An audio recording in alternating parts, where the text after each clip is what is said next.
Посмотри на мой кубик, там всегда 20. С этой бандой лучше вообще не связываться. Put up, put up, put up, put up. Oh. Yeah. Silent Go. Infernal Engine. Подпишись, если хочешь такие же криты. Всем привет! Мы находимся на китайском сервере и уже доступен предпросмотр баннера. Баннер будет у нас на яд. Пули только герои яда, соответственно 3 эксклюзивки. Это Лотер, Лавкач и новый герой Сифантис. Тут мы подробно уже разберем самого героя и как это вообще повлияет на яд в целом. Не просто перевод скиллов, а именно я постараюсь подробно объяснить, что нам нужно будет ожидать от яда, как он вообще апнется в 7 сезоне, потому что там много так всяких моментов, которые именно положительно играют в сторону яда. Ну что ж, приступим. Если вы хотите поддержать канал, сделать вы это можете просто введя мой код создателя в ежемесячном разделе магазина прямо в игре. Код вы видите на экране. Тем самым вы разблокируете себе скидочные наборы по очень выгодным ценам и получите подарок кубик Гелиолита. И вы можете осуществлять свои внутриигровые покупки по моей ссылке в описании каждого видео на платформе BuffBuff по очень выгодным ценам. Намного дешевле, чем в игре. Моделька героя выглядит у нас вот так. Довольно-таки прикольно. Такая у нас типа что-то наподобие медузы Горгоны. Ну не совсем, но тем не менее. Вот змеи всякие там. Моделька, короче, зачет. Перейдем к ее пассивному навыку. Когда Сифантис находится на поле боя, сопротивление эффектов врагов снижается на 35%. И на них сразу накладывается эффект «Змеиный дух». Это ее уникальный эффект. Каждый раз, когда вражеская цель получает урон от отравления, Змеиный дух автоматически провоцирует взрыв яда, нанося врагам в зоне 3 на 3 ядовитый урон в размере 1200 просвещенности. Вот этот эффект. Так, ну напомним, что именно взрыв самого яда, именно яд, который статус школы, там урон идет от просвещенности и 120% атаки.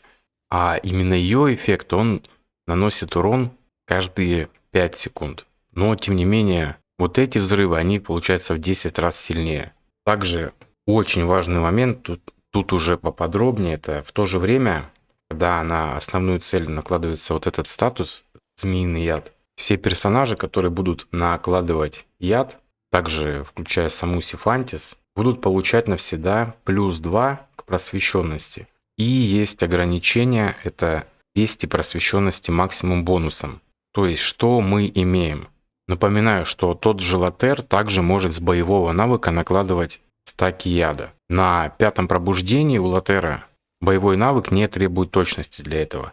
Но, тем не менее, если у нас Лотер, допустим, там без пробуждений, нам намного профитнее добавить ему точность, либо просто поставить даже руну на точность, и с учетом вот этой всей порезки, сопротивления у боссов, ну вообще у целей, то есть, думаю, ему достаточно будет иметь просто даже руны на точность. Плюс есть еще вещи, которые раздают точность, связь стихий и так далее. То есть, ставим Лотерчику руну на точность, и он будет также накладывать яд, и тем самым получит в итоге 200 просвещенности. Это очень много для данной школы, это прям жесткий буст. Также, кто не в курсе, я обзорчик делал, у Лавкача также появляется эксклюзивный артефакт свой. Он там также будет накладывать стаки яда вместе со своими. Когда мы перейдем к ультимейту, я все подробно объясню, как это вообще связано. Но тут мы все запомнили, да, что мы можем, в принципе, Лотеру буквально одной руной, пожертвовав чуть-чуть атаки, но подобрав хорошие допы, просто сверху дать 200 просвещенности. Боевой навык. Сразу смотрим на кулдаун. Тут 3.8. Сейчас я скажу, к чему это. Мы сравним ее с одним героем, допустим, даже под арену, да. В месте расположения одного случайного врага на поле боя провоцирует взрыв яда, нанося окружающим врагам в зоне 3 на 3 ядовитый урон в размере 240% атаки плюс 1200 просвещенности. А также со 100% вероятностью накладывают 3 стака яда обычного на 15 секунд. То есть запоминаем вот этот кулдаун, да? Помните, как Сицидис, допустим, на арене просто с боевого ваншотит. Были тоже ролики с Китая, с тестовых серверов, как Сифантис просто на старте берет и разносит -3, просто делает на арене. Если сравнивать с Цицидис, то у нее, допустим, тут 5-10 и бьет крестом. То есть бывает вообще бьет не туда, куда надо. Если же сравнивать с Сифантис, то тут на 2 секунды, в принципе, и старт, и кулдаун меньше. Плюс также мы можем маску одеть, и просто со старта, получается, она будет делать минус. Так как мы уже перешли к этой теме, давайте сразу, не буду тянуть, перейдем к ее уникальному таланту. Он, получается, увеличивает количество случайных целей до 3. То есть базовый у нас там 1 цель, тут, получается, будет 3. Берем талант и, собственно, все. Поэтому она, получается, на старте сразу на арене делает просто -3. Очень большой урон наносит. И, в принципе, для обычных героев, да, если это арена, то это очень много и, соответственно, это ваншот. Так же, как и было с Цицидис. Сейчас на арене, в принципе, такая мета, что какая-то война боевых навыков. То есть не всегда герои даже успевают ультануть. Просто на старте хопа и все. Ну и в обычном бою, соответственно, как и обычно, польза в том, что накладывают стаки яда, что для латера весьма важно. Плюс ко всему, я сейчас про латера, да, она сама по себе тоже очень сильно дамажит. Очень сильно. То есть у нас будет и латер наносить много урона, и сама Сифантис. Это тоже очень важно. Также не зацикливаемся на воронке, да. Понятное дело, что это массовики. Хотя скриншоты тоже видел с воронки, там довольно-таки неплохой урон, но все упирается в пробуждение. Также по поводу саппортов, вот кто Бибипа выбил, допустим, то под яд он прям идеально заходит, он как будто для них и сделан был изначально. Под яд он намного лучше, чем под то же разъедание, заходит за счет вот этих своих механик настакивания ауры именно за счет дебафов. То есть ядовики очень быстро себе настакивают урон. И абсолютный навык, тоже очень крутой. После подготовки заклинания, то есть там будет какая-то пауза, наносит всем врагам ядовитый урон в размере 800% атаки и превращает поверхность боя в ядовитое болото на 10 секунд. То есть по всей карте, пока действует ядовитое болото, каждый раз, когда враг получает прямой ядовитый урон, он со 100% вероятностью получает урон от отравления на 15 секунд. То есть именно стаки яда, любая простая атака, либо любой тик яда, ультимейт, боевой, неважно, будет накладывать стак.